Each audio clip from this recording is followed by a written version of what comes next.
Hola, ¿qué tal, Jaime? ¿Cómo estás? ¿Cómo estás, Vicente? Me alegro de verte. Igualmente, Jaime Vázquez, que es analista senior, especialista en sector consumo y gestor del fondo Bestinver Hedge Value Fund.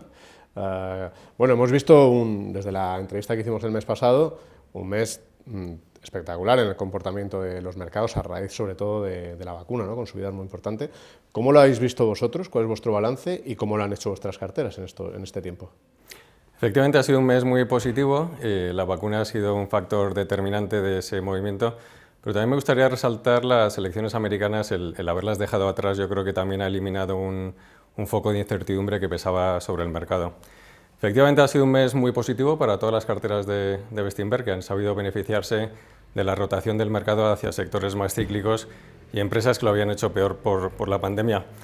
Especialmente ha sido un mes muy bueno para Bestinver Internacional y Bestinfond, que han subido un 18%, pero también ha sido un mes muy bueno para aquellos otros fondos que lo habían hecho mejor, que tenían un sesgo menos cíclico, más enfocado a sectores de consumo, un poco más digital, como puede ser el Hedge Value Fund, grandes compañías y Bestinver Megatendencias, que han subido todos más de un 10% cada uno y que además acumulan rentabilidades positivas muy satisfactorias de las que estamos orgullosos, como el 15% del hedge o el 9% de grandes compañías.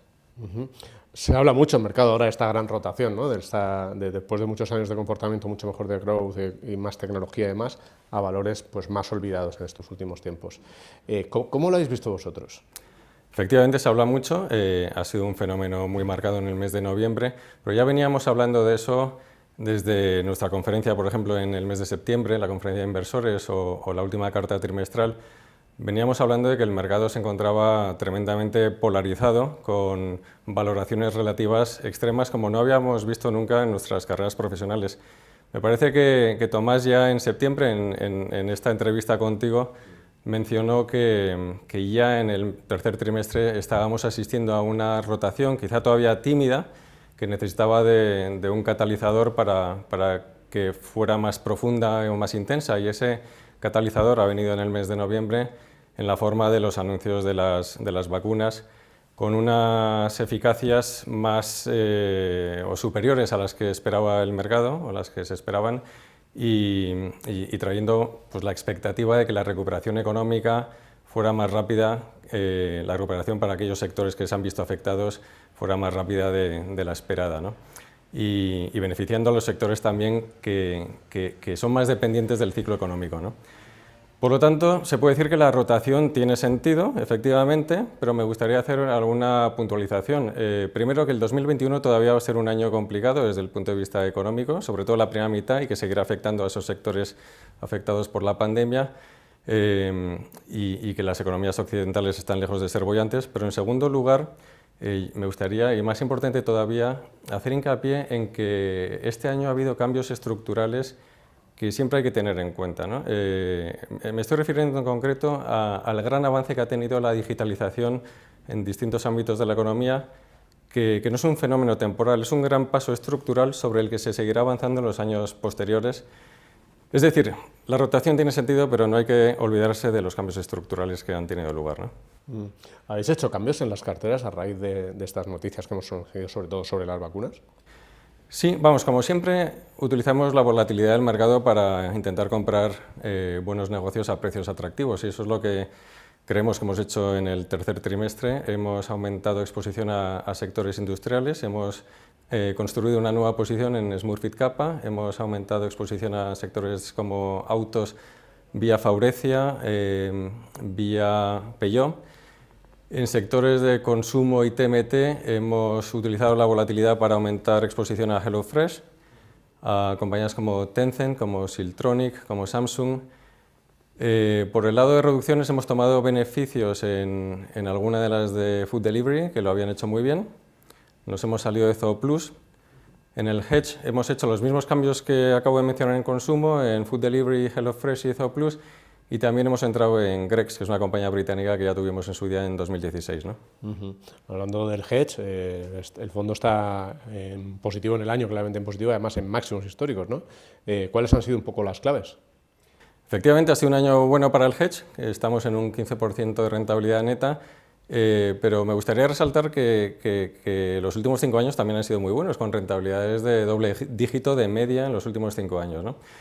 Yo diría que la clave para esta rentabilidad buena de este año nos la brindó el mercado la oportunidad en el mes de marzo, con una volatilidad y una corrección sin precedentes que nos dio la oportunidad de llevar a cabo una rotación de la cartera también sin precedentes. Lo que hicimos en marzo fue vender compañías que no habían caído por la naturaleza de sus negocios, que eran defensivos, por ejemplo, compañías de supermercados como puede ser Jerónimo Martins. Esas las vendimos. También vendimos compañías que habían caído para comprar otras que habían caído pero que pensamos que no deberían haber caído. Por ejemplo, en general, compañías, negocios ganadores, y ahí incluimos negocios con un sesgo digital. A raíz de esa corrección le dimos al hedge un perfil, como digo, de negocio ganador, de sesgo digital, que mantenemos a día de hoy y que queremos mantener a futuro, un poco acorde con esa visión de inversión a largo plazo, ¿no? Yo creo que tenemos la mejor cartera que ha tenido el hedge en los 5 años en los que yo he tenido responsabilidad sobre ese fondo, ¿no? ¿Qué distingue, para la gente que no lo conozca bien, qué distingue el Bestinver Hedge Value Fund del resto de fondos de la casa? Bueno, antes de decir lo que distingue, me gustaría mencionar que por supuesto es un fondo de Bestinver que comparte la misma filosofía que los demás fondos de Bestinver, los mismos recursos, el mismo análisis fundamental y que compartimos las ideas con el resto de fondos, ¿no? Pero las distinciones, en primer lugar, es un fondo más concentrado, tiene entre 20 y 30 valores frente a los 60 que pueda tener Bestinfund. Es un fondo enfocado a los sectores de consumo. Es una definición muy amplia de sectores de consumo, que incluye no solo los sectores tradicionales de consumo, pero a lo mejor también plataformas digitales, empresas de software que ayudan a pequeños comerciantes a vender más, negocios de pagos. Es tan amplio este megasector que nos permite, a pesar de estar enfocados en un megasector, nos permite tener una diversificación más que suficiente, tanto geográfica como por subsectores. Es un fondo que invierte totalmente bottom-up, es decir, de abajo a arriba, no se fija en los índices. Este fondo no tiene exposición a bancos con sucursales o materias primas y nos da igual. Y luego, al ser un fondo especializado en consumo, como creo que te he comentado muchas veces, en consumo la estrategia de inversión de invertir en negocios solamente porque están ópticamente baratos, dejando a un lado su calidad, no funciona. Te acabas llenando de trampas de valor, ¿no? Entonces, al tener ese sesgo de consumo, tiene un sesgo quizá de más calidad, que puedes llamar, de negocio ganador. Por ello, también tiene un sesgo más digital que otras carteras de Bestinver. Y por tener un sesgo más digital, pues también tiene un sesgo más global, un perfil de más crecimiento y también un perfil más global, porque desgraciadamente en Europa la oferta de compañías digitales es limitada, entonces hay que mirar en Estados Unidos, en Asia, en China especialmente, pero también en el sudeste asiático, tenemos exposición a Brasil. O sea, es un fondo muy diversificado desde el punto de vista geográfico. Antes hablábamos de cambios en las carteras de Bestinver, pero no sé si en el hedge nos puedes comentar una posición que hayáis tomado, por ejemplo, en un sector más tecnológico y otra en el sector más tradicional. Pues como ejemplo de empresa tecnológica, este año hemos construido una posición en Sea Limited, que es una compañía que cotiza en Estados Unidos, pero tiene sede en Singapur y opera en el sudeste asiático, países como Indonesia, Filipinas, Tailandia, Malasia, Vietnam y también Taiwán. Es una empresa que tiene sobre todo 3 negocios. El primero, el principal, es Shopee, que es una plataforma de e-commerce tipo Alibaba, marketplace puro, que crece a ritmos de más del 100%. El segundo es un negocio de juegos para móviles muy rentable, que gana más de 1.500 millones de dólares, que financia el crecimiento del primer negocio.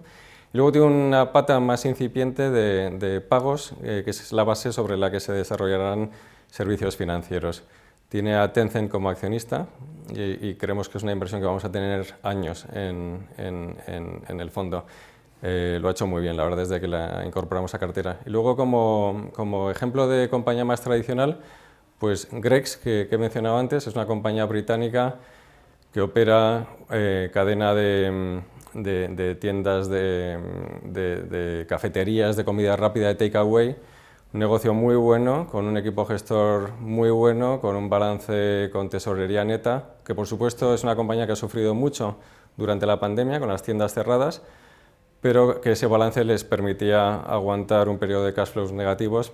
La hemos comprado antes, el timing ha sido muy bueno, porque la compramos antes de los anuncios de las vacunas y lo ha hecho muy bien, pero que es una compañía que conocíamos bien y que se puede tener en el fondo a largo plazo también.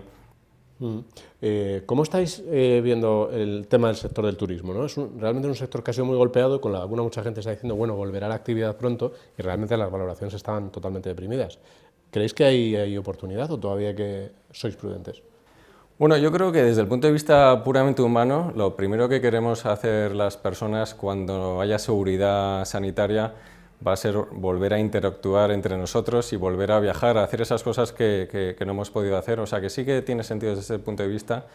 Desde el punto de vista de inversión, yo creo que también tiene sentido tener exposición a un sector que se ha visto golpeado por factores temporales, pero siempre y cuando sea a través de buenas compañías con buenos balances, compañías bien gestionadas con buenos balances que le permita tener un par de años de cash flows negativos. Y en tercer lugar, otra vez mencionar siempre y cuando no haya habido cambios estructurales, ¿no? Por ejemplo, en este sector de hoteles o de viajes hay que distinguir entre turismo vacacional, que creo que no va a tener cambios, y viajes de negocios, que yo creo que sí que ahí va a haber que esperar muchos años para volver al nivel de 2019, ¿no? Mirando futuro, después de este rally tan importante que hemos tenido, ¿qué os preocupa más? Bueno, en general, en renta variable siempre va a haber volatilidad y preocupaciones, incertidumbres que generan volatilidad y por lo tanto oportunidades de comprar buenas compañías a buenos precios. O sea, lo vemos como algo inherente a la renta variable, pero vamos, si me preguntas personalmente, como inversor y también pues como ciudadano, como padre de familia, como contribuyente, a mí quizá me preocupa el crecimiento del endeudamiento que tienen las economías occidentales, que ya tenían niveles de deuda muy altos, pero sobre todo que se ha disparado a raíz de estos años de déficits elevadísimos, ¿no? Y como todos sabemos, pues la deuda, cuando crece mucho, normalmente se suele traducir en menor crecimiento o en mayor inflación. Habrá que ver por dónde salimos. Pues lo iremos siguiendo con vosotros. Muchas gracias por tu tiempo, Jaime. Muchas gracias a ti, Vicente. Es un placer. Hasta luego.